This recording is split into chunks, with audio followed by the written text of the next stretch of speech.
రాంబాబు అన్న ఒక్కడి మీద ఒక కారు మీద ఇంతమంది దుండగులు వచ్చి బూతులు తిడుతూ పోలీసుల సమక్షంలో మీడియా కూడా వాళ్ళ తెలుగుదేశం పార్టీకి సంబంధించిన మీడియాను కూడా అక్కడే పెట్టుకొని వాళ్ళందరి సమక్షంలో బూతులు తిడుతూ రాంబాబు అన్న కారును అడ్డగిస్తే రాంబాబు అన్న వాళ్ళ బూతులు తిట్టినందుకు రెస్పాన్స్ గా రియాక్ట్ అయ్యాడు ఆయన. ఆ రియాక్ట్ అయ్యే దాంట్లో ఆయన నోట్లో నుంచి ఒక్కడే ఉండడం వల్ల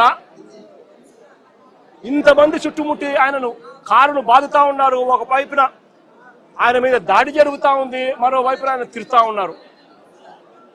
అలాంటి సందర్భంలో ఆయన కూడా నోట్లో నుంచి 2-3 తిట్లేమన్నా తిట్టాడు. ఒక రియాక్షన్ గా జరిగింది.